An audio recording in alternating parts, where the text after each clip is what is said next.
See the image? So make a semicircle behind me, guys, if you can. Can everybody see that alright at the back? Right. Now, you can see here, in comparison, how this street looked back in 1888 compared to how it is now. Now, Floor Street was pretty much lined with these very shabby tenement blocks. Pretty much home to many prostitutes, very, ne'er-do-well sort of people. Now, at the end of each part of Floor Street, you had a pub. Now, at the other end, you had the Golden Heart. And at this end, you had the Frying Pan Inn. Now, the Frying Pan has now actually been changed into what, as far as I'm concerned, the greatest Bangladeshi restaurant on all of Brick Lane. But back then, it was the Frying Pan Inn. And on the 31st of August, 1888, 45-year-old Mary Ann Nichols has stumbled out of here about 2:30 in the morning after getting extremely drunk on cheap gin. Now, Mary Ann Nichols was actually known as Pretty Polly, because even though being 45 at that time, she actually still retained some of her good looks. And apparently she'd already made her money 3 times that night and spent it all on gin, even going about a jolly new bonnet she just bought. So about 2:30, she stumbled out here, doesn't go back to her DOS, which was just here at number 18, but actually goes in the complete wrong direction. Goes off into the deeper heart of Whitechapel. Now, I'm not going to take you guys there today because it's about a 20-minute walk, but I can recreate the events of that night. Around about 2:30 in the morning, sorry no, not 2:30, about 3 o'clock, she's seen at the top of Bucks Road by a lady called Emily Donovan. She says to Emily that she needs to make her money or she's not going to have any DOS. Now, this is how Bucks Road looks today. See how little it's changed from 1888. Now, about 3:20, she's seen in the company of a man apparently wearing a peak cap and a long brown coat. By 3:40, 2 men have made their way down Bucks Road. Their names are Charles Cross and Robert Paul. And as they're going on their way to work, they happen to see someone laying at the front of the yard just there. Now, thinking as they approach, the chef whips of gin, as he stinks of it, they think that she's probably just fallen asleep drunk. Someone might take advantage of her because her skirts have been pulled up past her knees. So they pull her skirts down in all modesty and decide they're going to tell a couple as soon as they see one. About 5 minutes later, PC John Neal, 96J of the Whitechapel Constabulary, comes across the same body.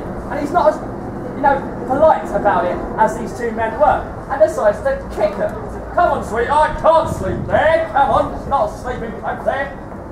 But when he shines his ball lamp down on this woman, he finds the severity of the attack because this woman has had her throat cut very viciously from left to right and back again, severing both carotid arteries, severing her windpipe. He makes the assumption that there's a lack of arterial blood on the wall and the fact that there was no scream and that this woman was strangled before she was murdered. But, like I say, it's Whitechapel. It's 1888. They don't think too much of another dead prostitute on the streets. So they can pick her up, put her on an ambulance, take her to the mortuary and clean the blood away. The thing is, when she's taken to the mortuary and her clothes are taken off to wash the body, they come across a much more hideous sight. And that this woman has been ripped, torn open from groin to sternum, exposing her intestines. She's also been stabbed a number of times around her sexual organs.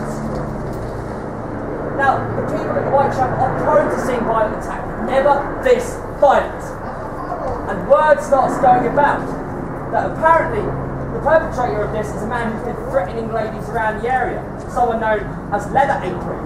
Now, apparently he goes down to the Princess Alice pub on Commercial Street, with a blade, threatening these ladies at night. Come on, sweetheart, make words. So to try and apprehend Leather Apron, the Whitechapel PD call him the best cop that they know. A guy who's been around the streets of Whitechapel for 14 years. He knows every nook and cranny, he knows all the snouts, and he knows all the bad folk. This person is Inspector Frederick George Aberline. Now, he comes back to Whitechapel after a 9-month leave on the 1st of September with a new sergeant, a guy called George Godley, and a new case. He doesn't go to the inquest. He actually goes around the streets, goes around all of the DOS houses in Floor Street knocking on doors. Did you know Polly Nichols? Did you know Polly Nichols? So he wasn't ready to let this crime lie. And that really shows his persistence, even though his superior, Superintendent Thomas Arnold, told him to just close it, but he wouldn't. And I like to see this persistence that's actually followed through with the people who've actually played Fred Aberline on screen. Now, the first time Aberline's ever been played on television or on cinema was 100 years after the murders. But he's not portrayed as Aberline actually was. Now, Aberline was actually a very softly spoken man. You know, some people liken him to a bank manager. But when he's first portrayed, he's an alcoholic, very sweary, very violent Fred Aberline. But at the end of the day, it's the finest portrayal I think I've ever seen, and he's portrayed by Sir Michael Caine. But some 13 years later, he evolves again and turns into the heartthrob Fred Aberline. No longer is he a drunk, he's now a drug addict. He's also a psychic. And he's portrayed by probably the best looking man to play Aberline until I play him, and that's Johnny Depp. But whatever you think of Fred Aberline, he was hot on the case. He wasn't going to let it lie. And even as soon as the 7th of September, Arnold was telling him, just bury the case. No more.